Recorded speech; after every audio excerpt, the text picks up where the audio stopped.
Good morning everyone!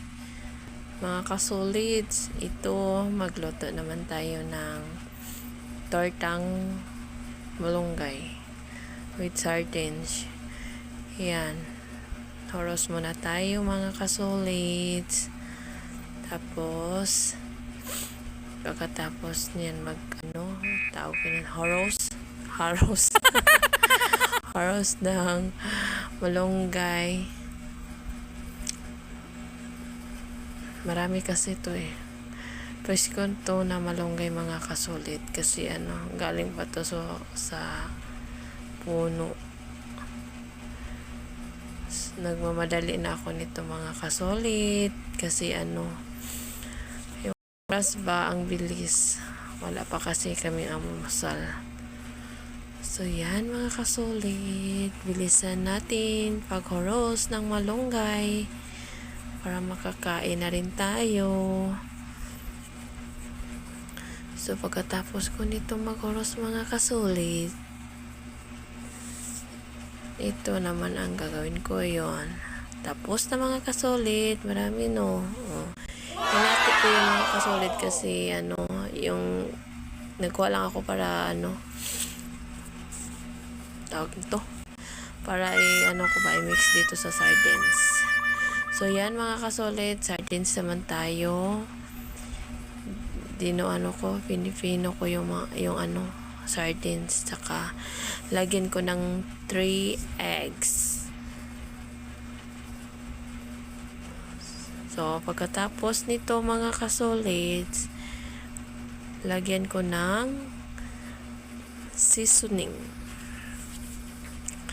Seasoning na Magic Sarap. Konti lang yung laman mga kasolid. So, kaya inubos ko lang. Konti lang yan siya mga kasolid ha. At saka, lagyan ko ng ground pepper. Saka, yan lang. Hindi ko na maglagay ng salt. Kasi may timpla na yung natin, mga kasolid, yung sardines. Kasi ayoko yung maalat. Yung tama lang gusto ko. So, after that, nagkuha ako ng malunggay kasi drain ko yung water kasi hinugasan ko yung malunggay mga kasolids.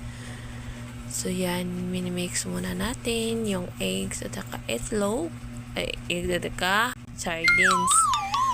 So, yan, minimix ko yung malunggay natin mga kasolids. Yan.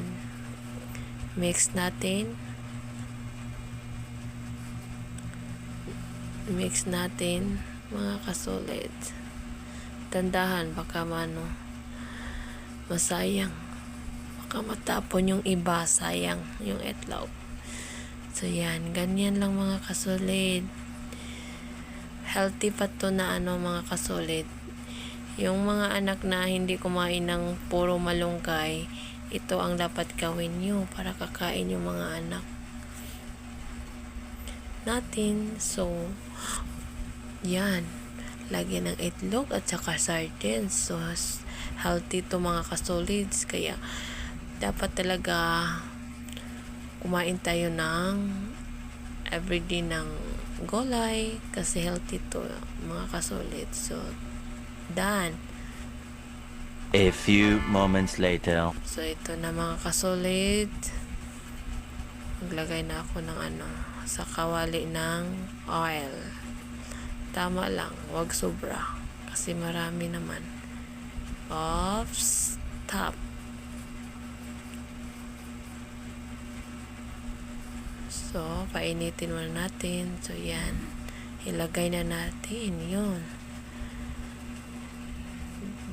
Direct ko lang yung mga kasolid yung pagluto ko. Hindi ko na yung bilog-bilog kasi nagmamadali ako mga kasolid kasi oras na magpakain pa ako ng anak ko mga kasolid. So yan, ito na. Thank you for watching mga kasolid. Dito lang.